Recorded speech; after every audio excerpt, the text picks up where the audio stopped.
right on the edge of the area and just seemed to try and direct a looping header back into the mix, and it fell in, dropped in at the back post.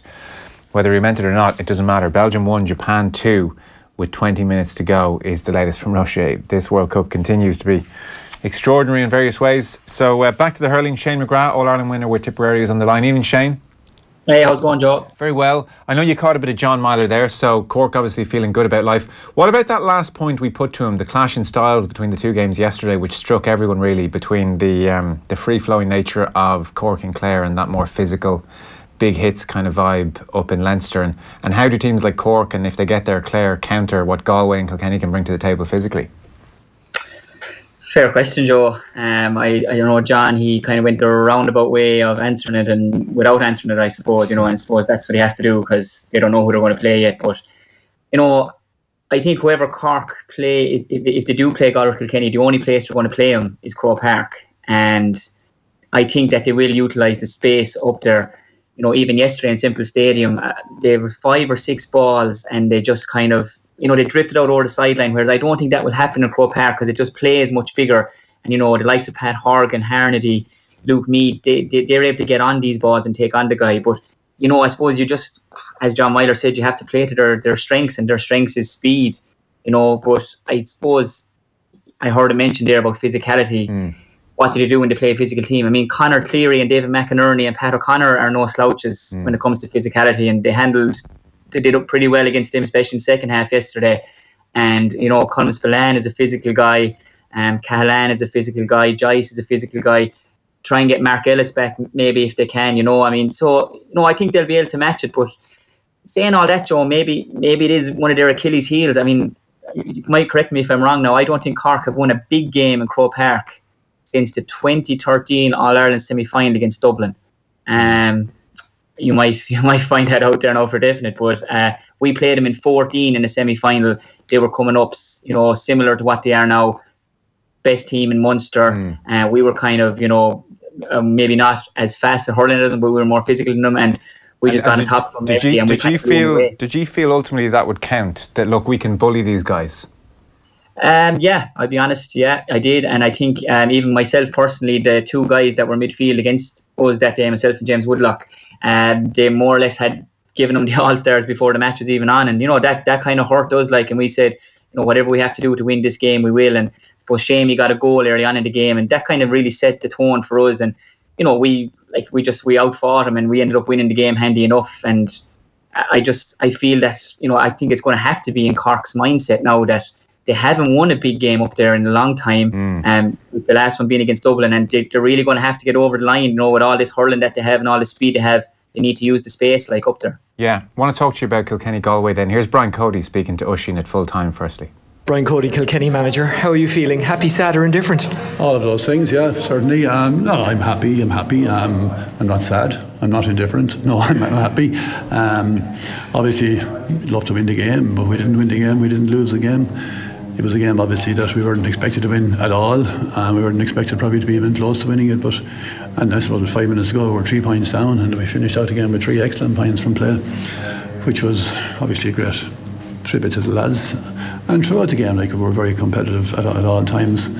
We probably had chances we didn't convert, particularly in the first half, I'd say. But that's hurling, that's the way it goes. So, look, we're in a replay of the Leinster final next Sunday evening in Thurles, and we'll just look forward to playing that one. It was an odd one to work out watching from the side. I can only imagine what it was like from your vantage point. I'm not sure, did you stop Galway playing, or did Galway stop you playing, or who did what for 50 minutes and then it took off? Well, sure, I'll tell you about this, Oisín. When you figure out what it was, you can let me know, because I have no idea what was going on either, to be honest about it. But that's hurling, you've got to just fight for every ball, commit yourself to every ball and make decisions. Both teams are going to make mistakes, and both teams are going to keep going and try to be productive with the ball as well. And there was, it was a real contest. It was a great contest, regardless of what figuring out has to be done on it. For certain, it was a contest that nobody knew. Probably, I suppose, it looked as if Galway were going to win the game, but like it was, we all came back very, very well. It wasn't what you'd call free-flowing for about the first 55 minutes. Why do you think that was? Well, I suppose, when teams are really competitive and very much part of the game, as well as trying to ensure the other team doesn't get into a free-flowing mode, So presumably then both teams made a good fist of doing that, It's very, very obviously just shortly after the game to be kind of thinking exactly how it went, because you're watching and trying to keep track of things. But look, I mean, who knows? Very, very often in hurling, then the replay takes on a different kind of a complexion altogether.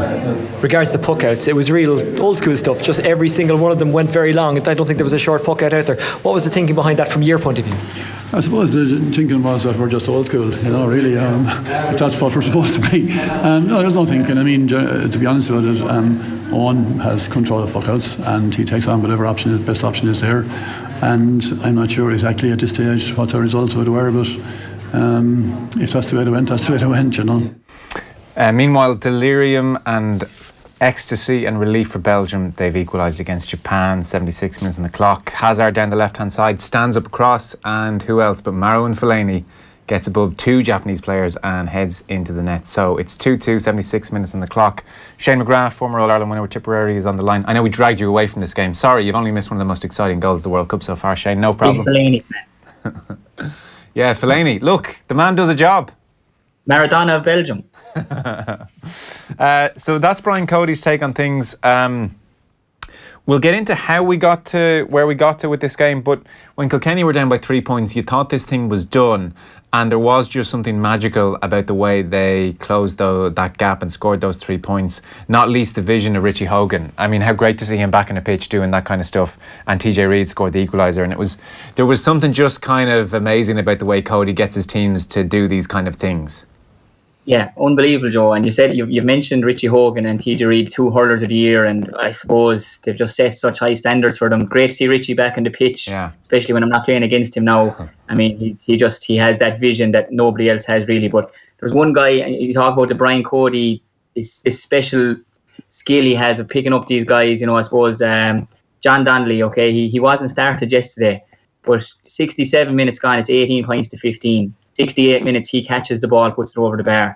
69 minutes, he's working hard around 3 or 4 players. He gets a flick in and the ball breaks out to Richie Hogan. And that's 18-17. And in the last play Cillian Buckley wins the puck out, hand pass out to Paul Murphy, who instead of just hoofing it up into the corner, gives a ball to hand to John Donnelly. Now, he doesn't win it, but he breaks it. He has the presence of mind to cover the ball, and he gives the hand pass to TJ Reid because it's TJ Reid, basically. And, there's a guy... He won't get all the credit for it, but he was involved in the last 3 points. And I think, these kind of guys, Blanchfield coming on working hard, Billy Ryan, Car Ford, I mean, he just finds all these guys, and he just brings them on. And what he seems to do, and you've spoken to Kilkenny lads before, if you're going well in training, you play for Kilkenny. And that can only be brilliant for a panel but I thought Donnelly was massive in the last 5 minutes there yesterday. Yeah, no, really interesting. Hadn't heard anyone make that point. The prevailing sense from everybody is that Galway underperformed here. For whatever reason, we don't know, be it complacency or what, but the prevailing sense certainly is that they did underperform, that they were sloppy, and that Kilkenny have missed their chance here. Because I was reading something today, someone said, Kilkenny are back, and your man answered by saying, but when were they gone away? I mean... the famine in Kilkenny. They don't win All Ireland for 2 weeks, and next thing people say they're gone, so... But no, I do feel that Galway didn't perform, say, on average coming into yesterday, they were scoring 27 points a game. Yeah. Now, they scored 18 yesterday. I know the work rate was phenomenal by Kilkenny, but the work rate was phenomenal by Galway too. The 2 best players in the field were 2 full-backs, Dahi Burke and Pádraig Welch. But I just feel like Joe had 12 frees yesterday. He only scored 5 of them, 4 frees and 165. David Burke had a couple of wides. That this guy is the top midfielder in the country, in my opinion. I just feel that Galway have more to improve on. But then I think that Kilkenny are the best team ever to make changes for replays. There's no way the same team is going to start again the next day. I don't think it ever happens for Kilkenny. I'd say there's going to be at least 2 changes. And in my opinion, just thinking about it today, Dahi Burke was so influential for him, Joe. You see the amount of ball he got on and just winning ball off Walter Welch. I have a feeling Richie Hogan might start full forward and just pull Dahi Burke out of that role as full back and just take him around the field, because you just can't leave Richie Hogan free either. And maybe they're going to say, let's try and do this. And maybe put Walter Welch in on Adrian Toohey, who's a smaller guy, still a very physical guy, but a smaller, and maybe Walter Welch gets on ball inside there. But I think there's going to be 1 or 2 changes. But I tell you, who's the happiest of the whole lot of them is everybody who owns a pub down around Thurles that Michael Bublé is in town next week, because they can't wait for another big crowd coming down to Thurles next weekend. Yeah, no, there's going to be a novelty value for sure. It would be amazing. And so you mentioned the two fullbacks, and there was a general sense that the defences were on top. Like the high fielding was just amazing. Like it was really spectacular to watch. Was that because there was aimless ball being plugged into both forwards lines, or was it just the brilliance of the defenders, or a little bit of mixture of the two? Yeah, I think a mixture of the two. I think there was such pressure being put on the guys coming out from half-backs midfield. You could see the really congested that middle third. Yeah. Especially there was one clip there. One of the Galway guys, I think Joe Cooney got on the ball. I think 5 Kilkenny lads around him, around between 21 and 45. So there was pressure, but there wasn't great ball going in either. But there was some of the fielding. I mean, lads there on telly last night. I mean, there were I suppose they're two defenders, Anthony Daly and Jackie Tyrrell, and they were like two kids at Christmas there, saying they were just so happy to see all the defending going on. But I mean, that was just down to the work rate. Everybody just working hard. But I just feel that, like, you think about it, Joe, like, Galway really haven't had a tough match this year. I mean, they bet Kilkenny at their ease in Salt Hill. They bet Wexford at their ease on Wexford Park. They played Dublin in basically the equivalent of a challenge match or the opening of a field kind of thing above in Salt Hill. Yeah. I was up there that night doing the radio, and it was just like, we'll get 3 or 4 points if we want to. So I feel this was their first real big test, and I think it'll stand to them a lot. I know Galway and Kilkenny love playing in Thurles. Joe Canning's not fully right. Yesterday will stand to him, and I just feel that might be the difference for Galway, just to tip him over the line the next day. Yeah, there is that sense for sure. Kilkenny had a lot of wides as well in the first half. You kind of forget that. It's only when you look back in the game and think about it. Like, there was a real sense at half-time Kilkenny could have been a couple of points ahead. Maybe that's the big worry for them. OK, Richie Hogan comes back, that changes things significantly, but they are still just so reliant on TJ Reid.